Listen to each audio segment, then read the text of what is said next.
Welcome to another episode of Married with Video Games. I'm your host, Matthew. I'm your host, Christina. And I played some Alan Wake Remastered. Okay, we gotta do the creepy Halloween theme, so...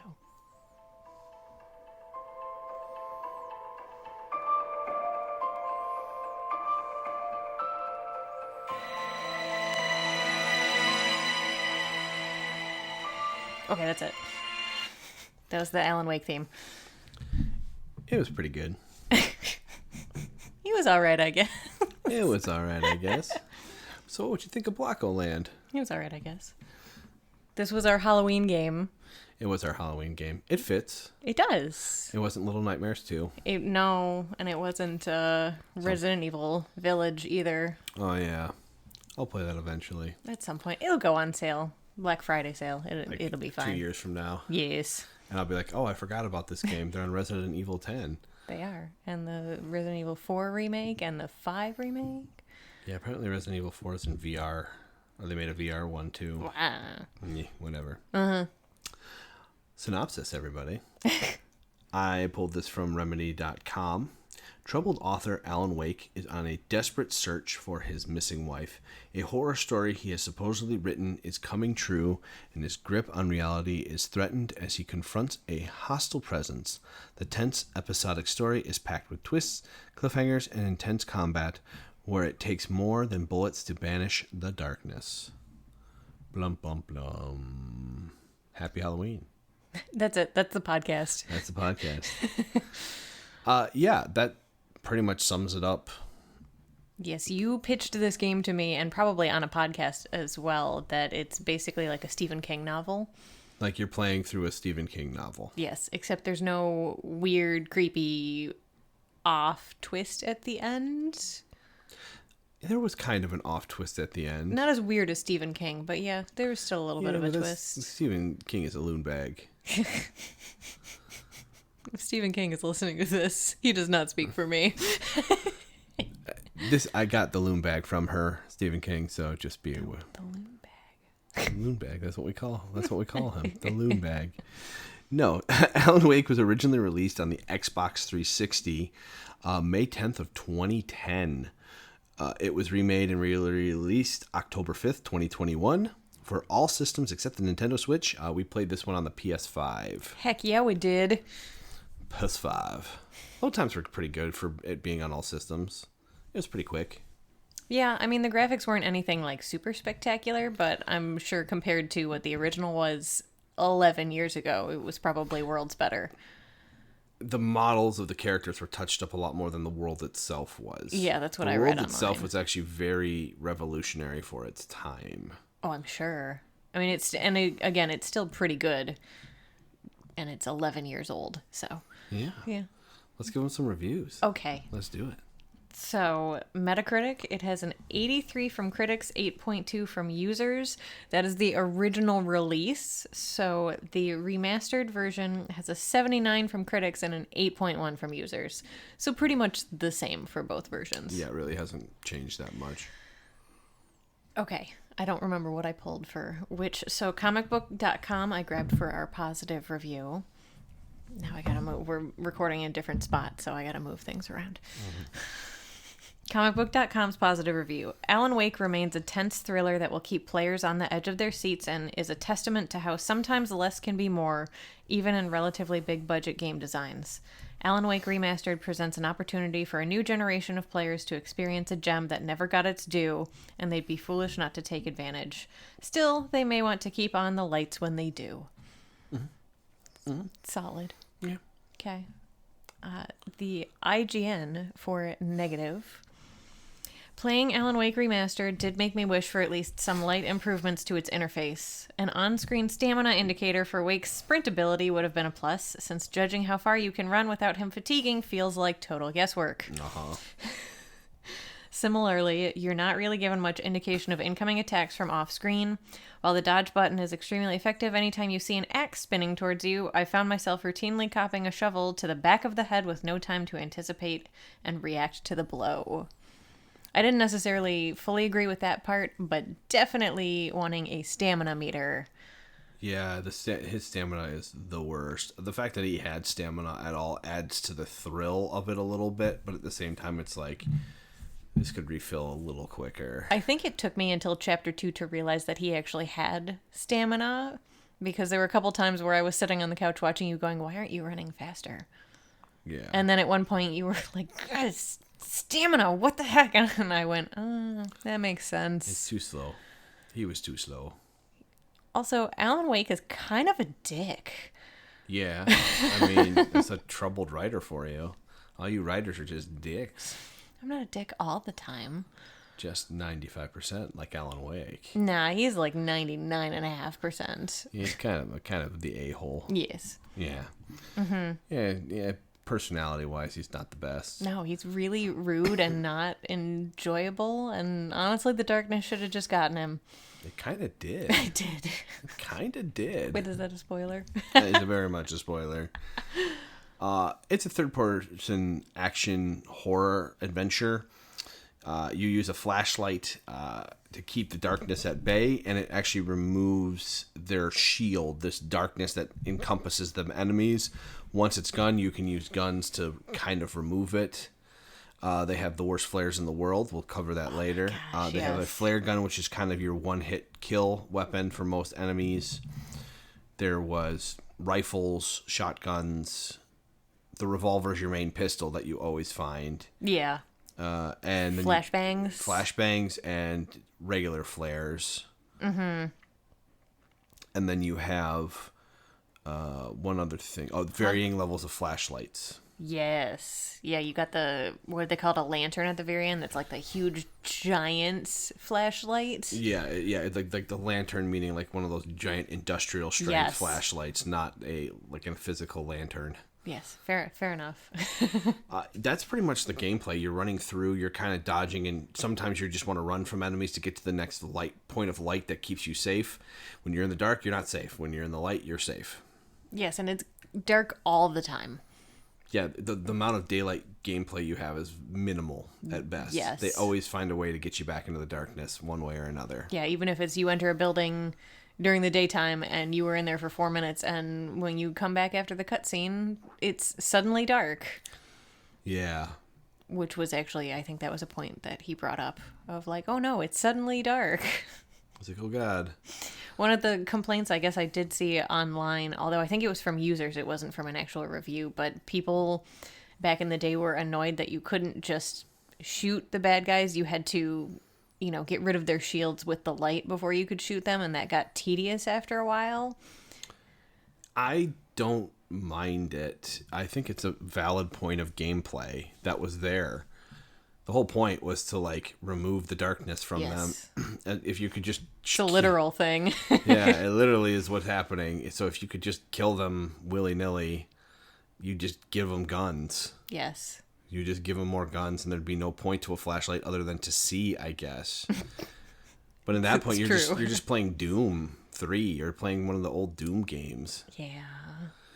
You're playing a different type of horror game. The horror in this, there was a couple little jump scares that got us.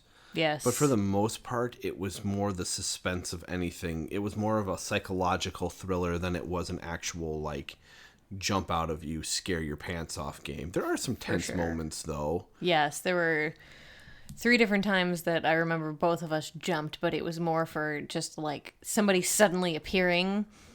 Yeah, like I said, there are some jump scares. Mm-hmm. Not as bad as, a Resident Evil game, but still enough. Yeah, there's some scenes where there's a ton of guys barreling on you, and those are more tense than anything else. So, that's where I felt tension, when you're kind of, low on ammo, you have a flashlight, and you're kind of stuck in the woods. Yeah. Oh, yeah. Running through the woods was just absolutely ridiculous. It got scary various times. Yes. That and the first time I got hit by a bear trap, it scared the crap out of me. How do these Darkness zombies have the time to set up so many bear traps? Listen, Darkness has been there for a while. She was planning your doom for a long time. She was very bored. She was very, very bored.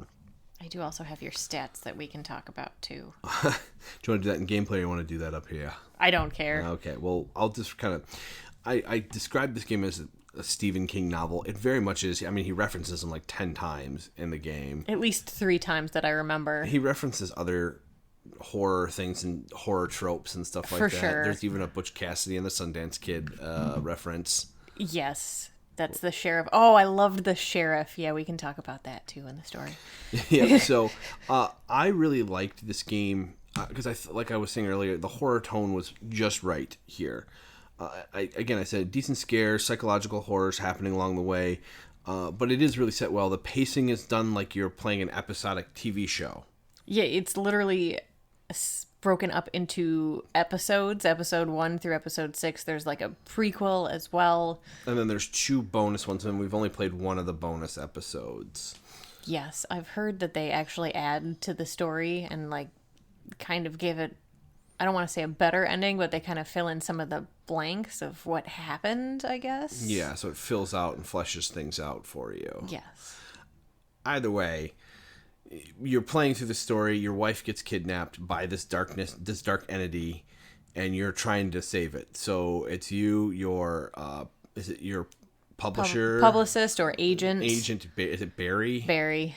He's kind of awesome. He was annoying at first, and then he was highly enjoyable after I got used to his brash personality. Yep, and then there's some other like odd characters in there that were written into the story to be part of the story, like as a fake out. So Agent Nightingale didn't make any sense to me. The FBI agent just kind of showed up. He was just written into the story as a fake out for the whole thing to kind of push the story along. Gotcha. I think some literary writers will do that. They'll add a character that's kind of a throwaway, but it pushes the story in a direction they want it to go. Every single episode of Bones does that. Very good. The person who did it is always the second person they talked to. Always second. And then Robin was the main police officer, correct? Was it Robin? The sheriff, I think. No, sheriff something, because Robin was the girl at the diner that was obsessed with you. Oh, yes, the waitress. There was a waitress that was obsessed with you, and then there was the sheriff. You can all hear me typing.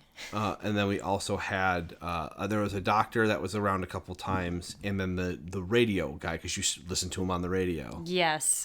Sarah Breaker is the sheriff. Sarah Breaker. She is fantastic. Is it episode 4 where you team up with her? She's the most competent AI I've ever had. Oh my gosh. She actually, like, shoots and hits enemies and takes them out for you. Yeah, so you don't have to direct her. You could just be a flashlight and she is your boomstick, Yeah, which it's is amazing. freaking awesome. She's got unlimited pump shotgun ammo. It's kind of wild. Damn straight she does.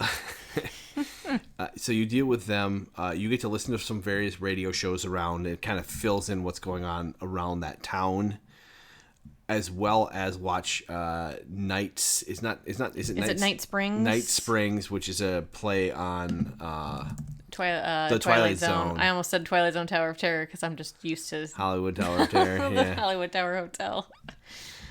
Night Springs. Yep, Night Springs. And there's some various barcodes which take you to some weird YouTube videos as well. Yes. The QR codes. Yeah, there's not QR the barcodes. I was trying to think of what it was, and we're both very tired, so my brain short-circuited there for a second.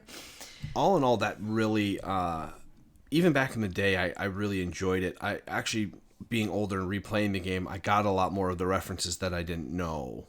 Mm-hmm. Having watched a lot of the movies and read some of the books and references that he refers to in the game, made it even more enjoyable for me. Even though our lead character is kind of a jerk. But Joel is also a jerk and a good lead character. The Last of Us? Uh-huh. Yeah, but he's just the gruff, angry father figure. Well, this is the gruff, angry... Writer figure? Writer figure. Okay. Was this remaster well done, or is this game still a game of its time? Is my question for you, because you brought it up when we were playing that you had mixed feelings about it in both ways. Yeah, I did at first through the prologue and the first chapter because Alan Wake also narrates the entire thing like a writer would, so you get his internal monologue the whole time. Including when you read documents that you find he reads them. Yes, you find manuscript pages of a manuscript that you don't remember writing. And that's actually, I liked that. Him reading it to you, that was cool. I don't know that I necessarily needed the constant stream of consciousness, but it worked for what the game was going for. But I did tell you at the beginning, it did feel very dated, like late 2000s kind of game. I don't think that's a detriment to the remaster, just because There's no games like that now. there aren't really games like that anymore. No, you're right. And I do really like... I mean, the actor who plays Alan Wake does such a good job. I know, he's such a dick. That means he's doing a good job. I think Alan Wake is actually in control at some point. I meant to look that up So and how it ties in. It is the same universe. It is the same universe. I might pause and look that up. You want me to do that? Yeah, we'll pause real quick. Okay. Okay, there's apparently a lot of Alan Wake in control. So Dylan mentions that in one of his dreams he saw many worlds, including one where, quote, a writer wrote a story about a cop, and another where, quote, the cop was real, which is a dual reference to Alan Wake and Max Payne. There is a bureau file detailing the plans to revive the canceled Night Springs. One of the Alter World events case files in the game details a recurring AWE in Bright Falls, Washington, including a summary of the game's events. One of Jessie's therapy sessions includes her reciting a line of poetry by Thomas Zane, who is the other writer that disappeared in the town before Alan Wake. After she visits him in the Foundation, Ati gives Jessie his cassette player, which includes the song Take Control, performed by Old Gods of Asgard. Yep, that's Old Gods. A fictional band who were major characters in Alan Wake. I forgot the two old guys. Tor and Odin. Tor and Odin. Two altered items are related to Alan Wake. The typewritten page and the Oh Dear Diner coffee thermos. Yep, okay. And then there's a bunch more. But one of the doors in the Ocean View Motel in the spiral is implied to lead to the dark place. Okay. And then there was another thing I was reading over here that said his clicker is one of the pieces of power or whatever. Oh, that's interesting. Yes. Well, I mean, he does shut out the darkness with it. So It is a very powerful object. So they are in the same universe, which was cool. I like that they built that out. They put some thought into it. They did. Which is actually nice to see their games. But yeah, so, all right. We got to answer the question, though. Game of its time or a good remaster? I'd say it's a good remaster. Okay. If you know what you're getting into, I mean, overall, I would say for, like, the creepy genre, for, like, today's time, Control is definitely better because it's more varied, but I liked the simplicity of Alan Wake. It was just like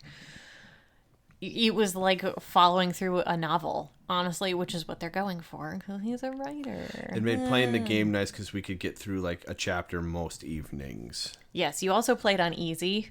Oh, I beat this game before on medium. I probably played the hard mode, not the nightmare back in the day. Okay. But yeah, I don't care. No. We wanted to get through the story and enjoy the game rather than me die. I still died a few times. So You did. Does this say? I'm looking at your stats. It doesn't say how many times you died. I'm not going to read all of these. You killed 1,043 birds. They deserved it. You used 64 batteries. Ooh.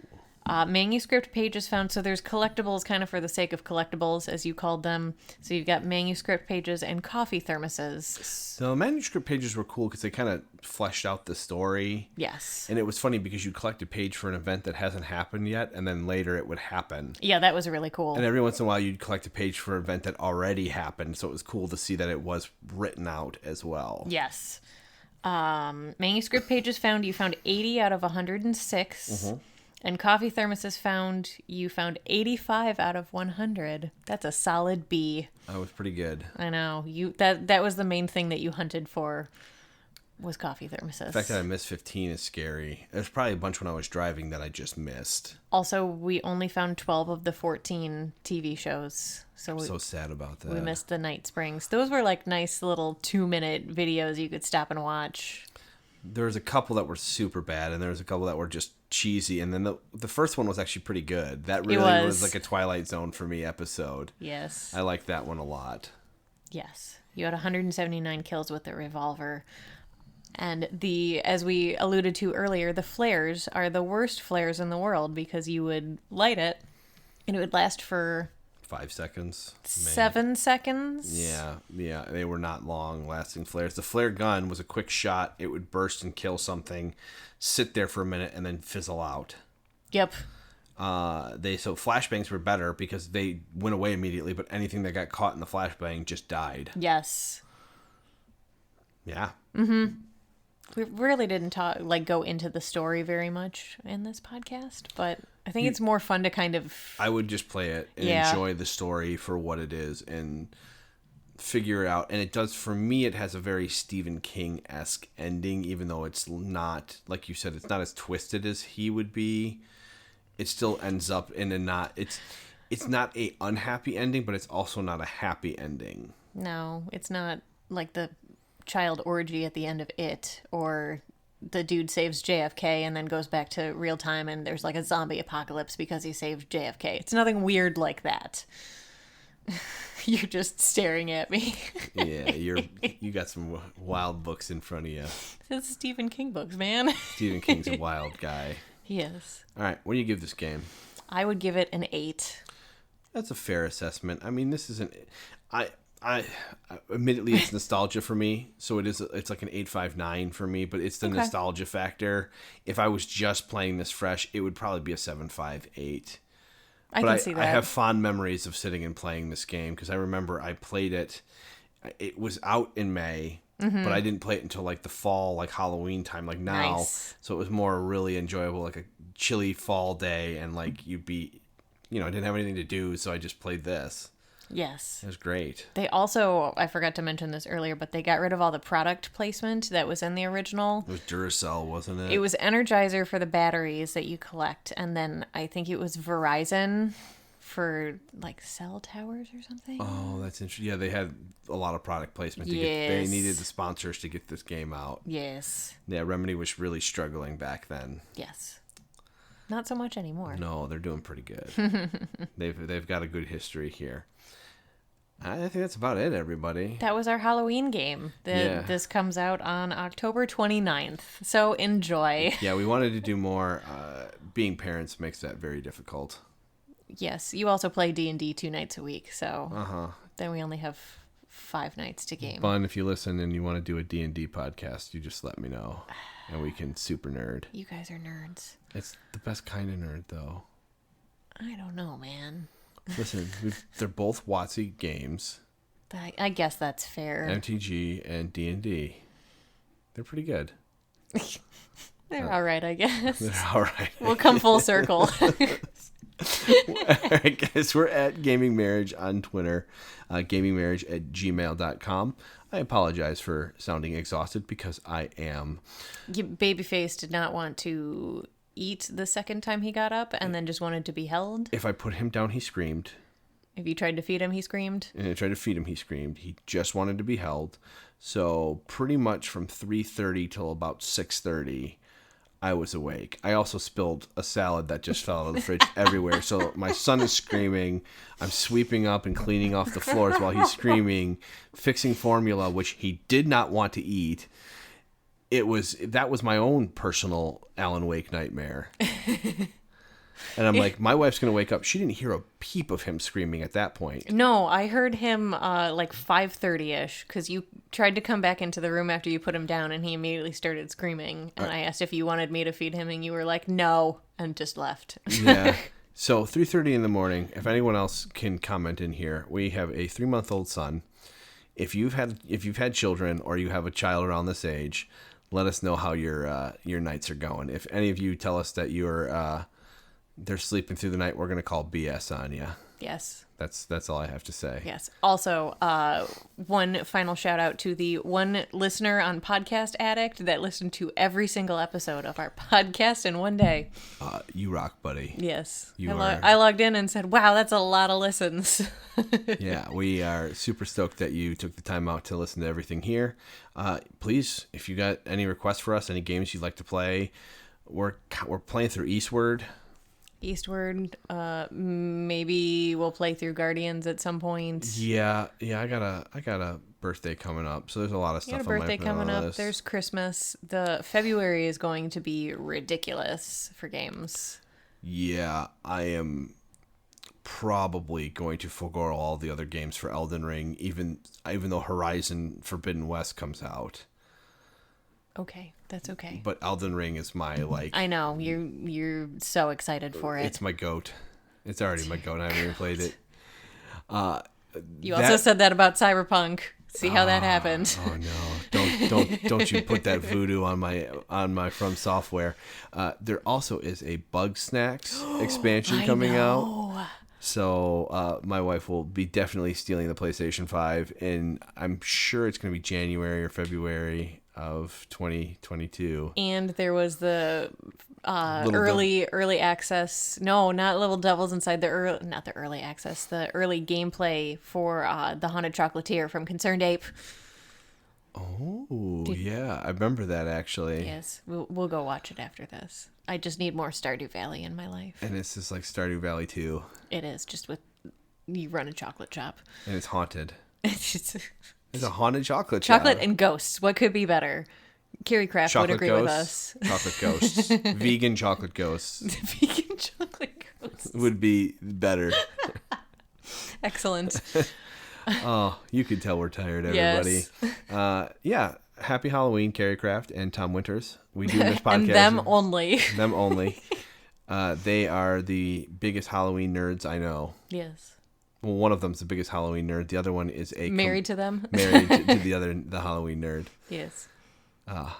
Okay. Yeah. I think that's all we've got. We've ranted for like 4 minutes. Yeah. We've rambled about whatever. Yep.